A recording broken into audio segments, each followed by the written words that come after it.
So, the first Grammys review is here.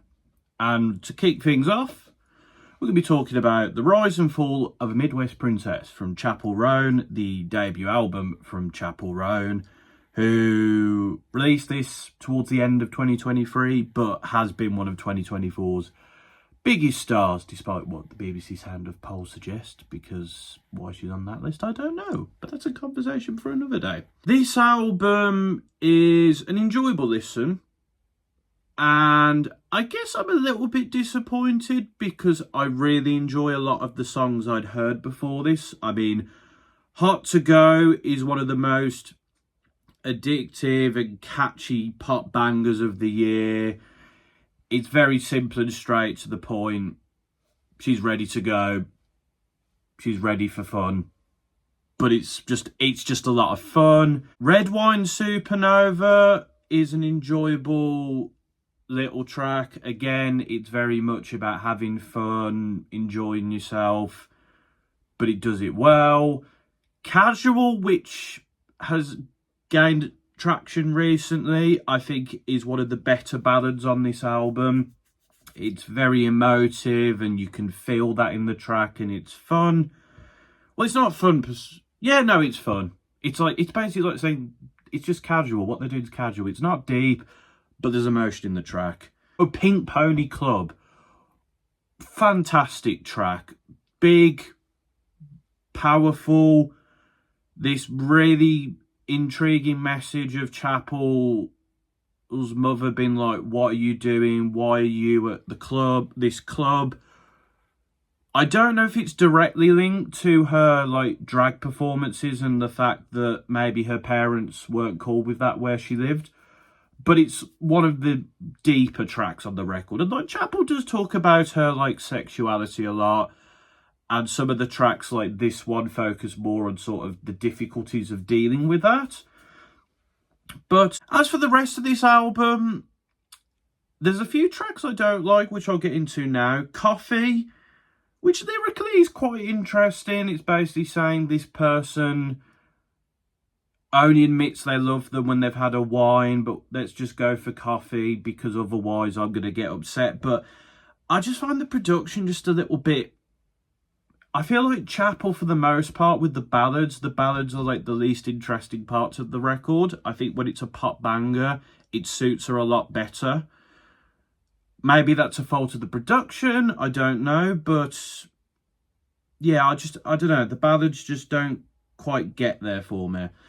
And then as well, Super Graphic Ultra Modern Girl.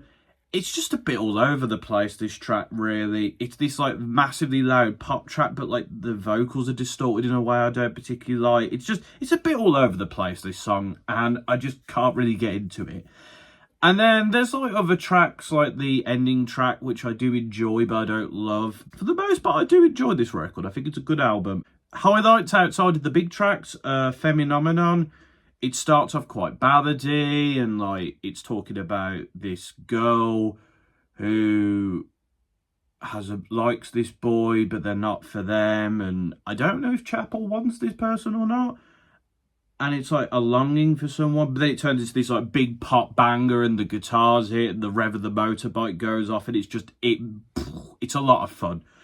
After Midnight, it's like this like wavy sort of bouncy jam. It's got a bit of a nostalgia factor to it. It's just about like, you know, going out and enjoying yourself at night and not really caring what other people think and just wanting to be yourself. It's a good message. It's a lot of fun. It's an enjoyable track. And then the final standout is Naked in Manhattan, which, you know, again, Chappell's out in New York. She's wanting to have fun. It's a fun little poppy track. And I really like how it builds on the chorus and then it's just this euphoric and catchy chorus. It's just great. It's a lot of fun. I think overall, there is definitely room for improvement. I think Chappell lyrically could be a bit more interesting on these songs. Like some of these, like Pink Pony Club, are quite in depth. They go into some detail, and I think maybe like the track list could have been trimmed a little bit. I mean, a lot of this is about sort of going out late night and having fun, which is cool, but I'd like to hear a bit more of the tracks about Chappell herself and dealing with her emotions and her feelings. And maybe we'll get that in the future, because unfortunately Chappell has had to deal with a lot of stuff from camera people and fans and just people generally just being out of order and forgetting that this person is a human being. So maybe we will see more of that, which I guess is kind of sad in a way that we will, because this person's just wanting to make music and enjoy themselves. But I do enjoy this record. It's a good album. It's fun. We get a bit of Chappell in there, and it's an open record. It's just, yeah, it's there to sing along. But overall, I think this album for me, it's about a 7 out of 10. Maybe now a 7 out of 10. It's a strong 7 out of 10 for me. Enjoyable pop record. Does it deserve to be nominated for Album of the Year? I think there are better records out there, but it's definitely a good album, and I think Chappell's popularity is definitely warranted. I'm looking forward to seeing where she goes from here and how she could improve.